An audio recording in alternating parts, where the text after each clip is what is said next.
Hi guys, welcome back, welcome back, welcome back. Oh, welcome back, welcome back, welcome back.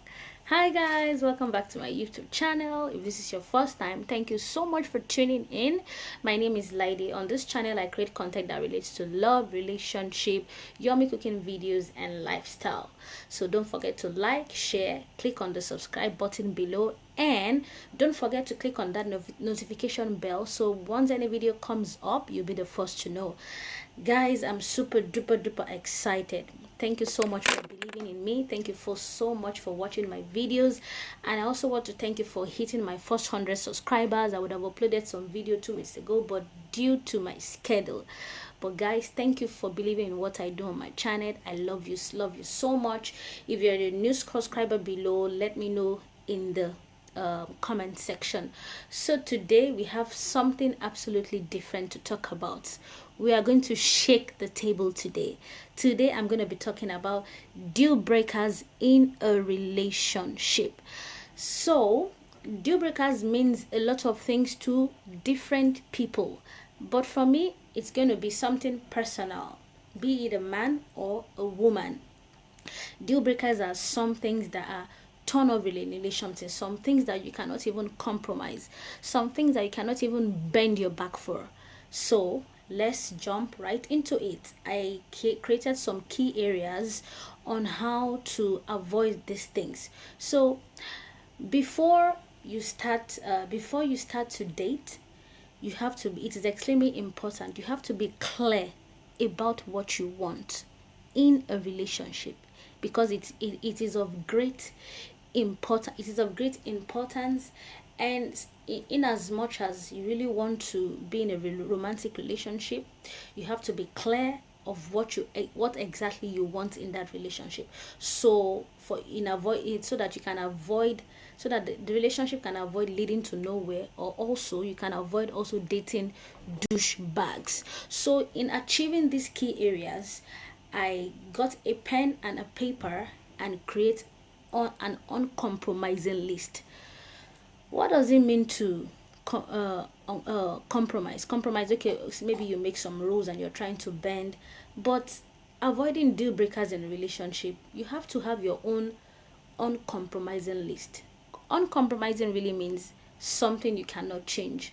Come rain, come sunshine, you will never bend your back. You will maintain your stand. You have to remain that, okay, this is what I want, because your joy, your happiness is extremely important. My dear, relationship is, dating is a project on its own.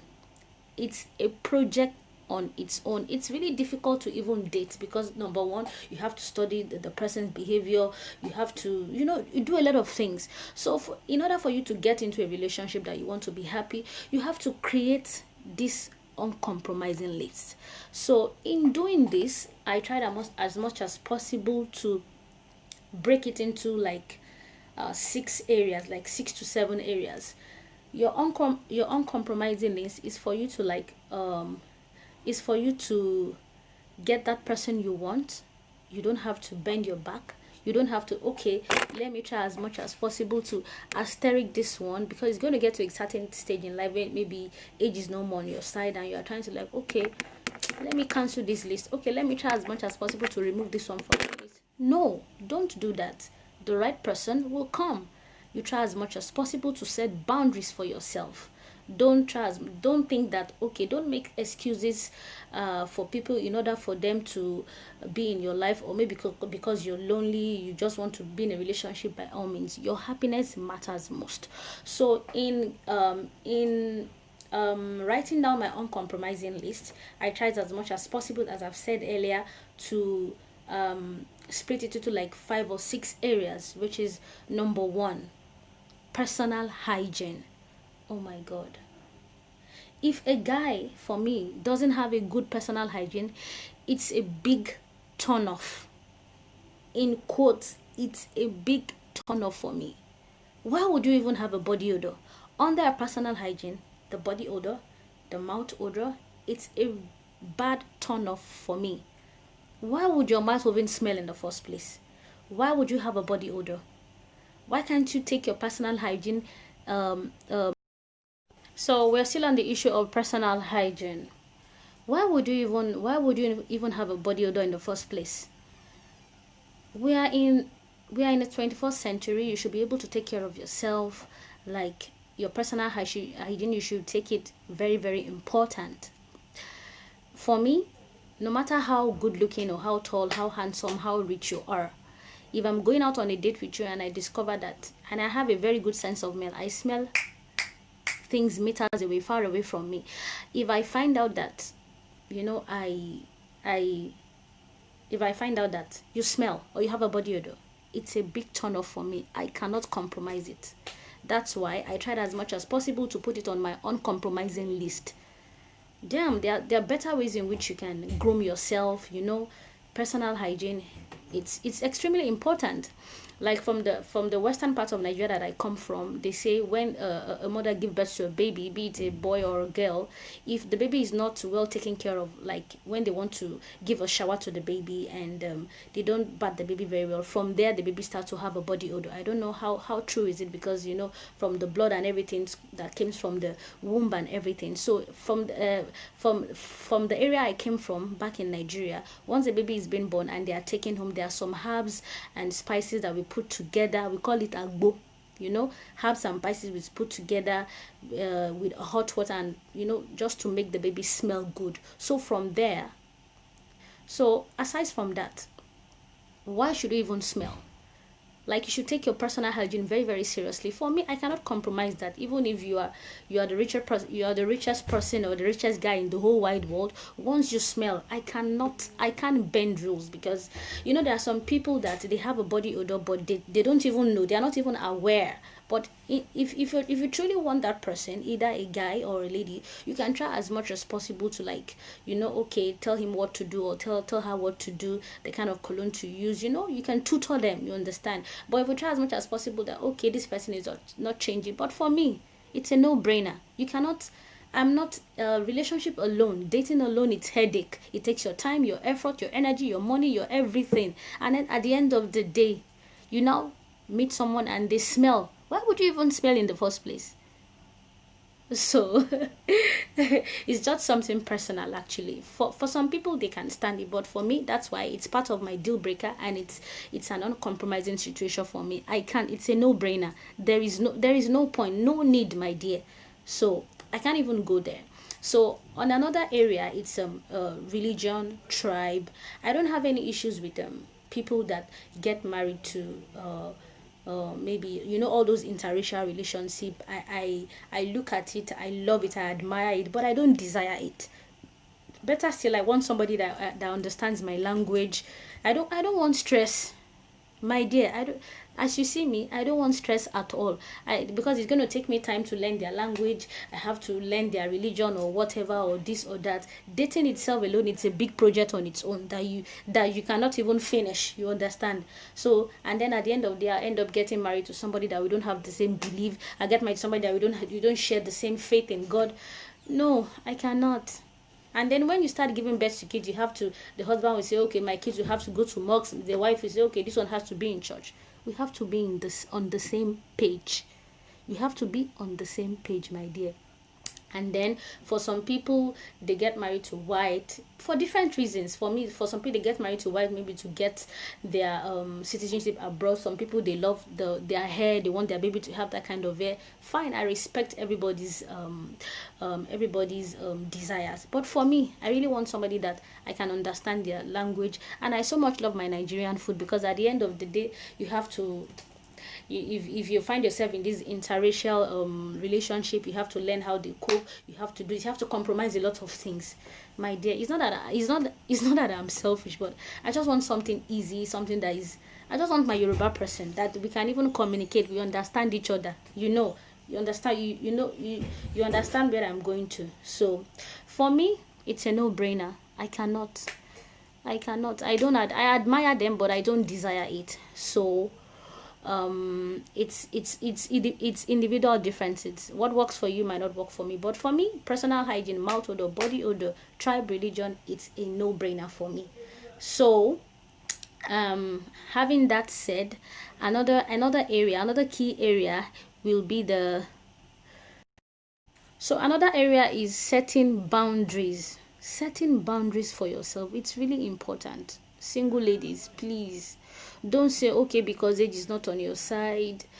Because your happiness matters most. Your happiness matters most. Set boundaries for yourself. Know what you want. Don't compromise anything for anything. Don't jeopardize your happiness. Your happiness is of great importance. In as much as possible that you want to be in a romantic relationship, you want to settle down, you want to get married, set boundaries. Okay, this is what you want. This is how I want it. The one that works, the ones that really want you will come. Don't bend your rules.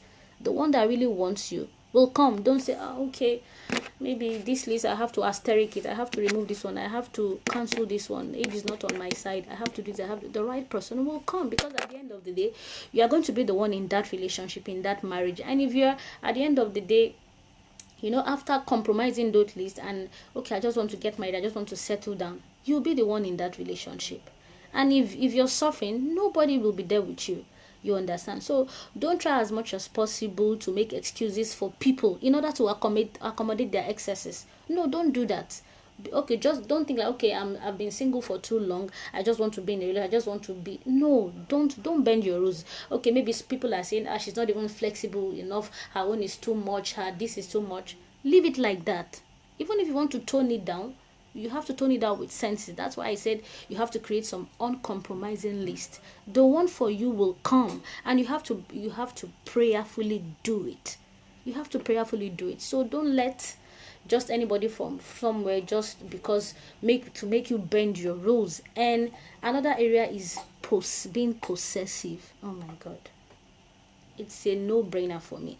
Fine, it's good for your guy or girl to be possessive, but when it's too much, over possessiveness, it can lead to so many things. It can lead to an abusive relationship. They might end up, it can lead to so many things. They might end up even killing you.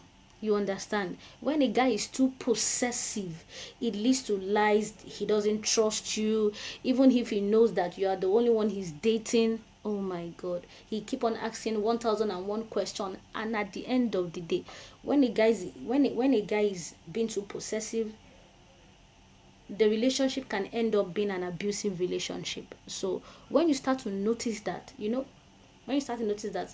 you just have to, okay, you stay clear, you let him know your stand. Okay, this is how I want it. Okay, I can no longer go into this relationship because your joy, your happiness is extremely important. Don't jeopardize your life for anyone. Don't bend your rules. Someone out there will definitely, that those boundaries you set for yourself, somebody out there will definitely come and they will match it. Somebody, they are going to be on the same page, on the same level. Don't bend your rules. And on the issue of setting boundaries, you have to set boundaries for yourself. Like for me, I cannot date or settle down with a guy that raises their voice at me. My God, at this time and age, you should know that fine, irrespective of the circumstances or the kind of fights that we have, you understand, the kind of fights or things that we have, you should talk to me like somebody you love. You should talk to me like somebody that you cherish. You can't just raise your voice at me. Like, you understand? Even if you want to raise your voice at me in love, you correct me in a way that, okay, I know what I did was bad. Not that you just raise your voice at me like I'm a kid. At this time and age, at age 30, 35, and at the end of the day, I'll be the one to start babysitting you, start tutoring you. This is not how to do it. No, my dear, I'm not ready for that. So you should know, you should be able to know things that are not right and things that are right. So it's not even fine. There are some times where you can raise your voice a little bit, but not in such a way that you make me feel less of myself or you make me feel like you don't cherish me. No, I will not take that. It's a no-brainer for me. I cannot compromise it. You don't have to yell at me. Don't yell at. You can talk to me in a way that I can understand, but not to the extent of yelling at me. So, temperament. Temperament is also very, very important. Temperament. If you're in a relationship where your spouse, your boyfriend or your girlfriend is very temperamental to the extent of hitting you or beating you, like some people, they said their spouses profess love to them by beating them. Not me. Once you get to a stage where you raise your hands at me, kalas, the relationship finally, last but definitely not the least, still talking on the uncompromising list. In as much as possible that you cherish a good relationship, a happy relationship. Because for me, just try as much as possible that do something that makes you happy. Like my whatever that makes you happy in life, because life itself is already difficult. Whatever that makes you happy in life, do it. Your happiness is paramount. Your happiness is the most important thing. You cannot find yourself in an abusive relationship, or because you want to bend your rules, or because you want to bend your all compromising rules. Because you'll be there alone in it. Nobody will be there with you. So in as much as possible that you want to be in a good relationship, it is very important for you to stick to that your list. It is extremely important. You have to be clear of what you want even before you go into a relationship. You have to stick to it. Don't be apologetic about your list. You know yourself better. You know the kind of life experiences. You know where you're coming from. You know where you're going to. You know the kind of life experiences you've seen, and you don't want it to replicate again. You don't want it to keep repeating itself. So try as much as possible to stick to that rules. Fine, people will say, our own is too much. Let them say it. The God that creates you knows what is best for you, know exactly what you want, and he will give it to you at his appointed time. Like in Ecclesiastes 3 says, there is time for everything. There is time for everything. Your time is coming. Your time will surely come. God has not forgotten you. Just once you put out those lists, keep praying about it, because you cannot do it on your own. Keep praying about it. God still answers prayers. He says he's going to grant every of our heart desires. And if God doesn't do that, that means it's not the set time for God to do it. God never says no. He just says God is always yes. And when God says no, it's like it's not yet time. At God's appointed time, he's a God of times and seasons. He has times and seasons in his hands. So definitely he will do it. So while you're trying to put these things down, because there are some red flags you need to notice when you're about to step into a relationship. And by the time you write it down, you write it down on the tablet of your heart, you put it down in your book, it will be in your brain. You like, okay, this is what I want, this is what I don't want, this is what I cannot take. It's good to set boundaries. It's extremely important, because by the end of the day, if you try to bend your rules, it is not a deal bender, it is a deal breaker. There is nothing you can do about it. So I hope this few points of mine have tried as much as possible that I put out there is going to do something good in your relationship. Thank you so much, guys, for listening to me, and I will see you again in my next video. Have a lovely day. Bye bye.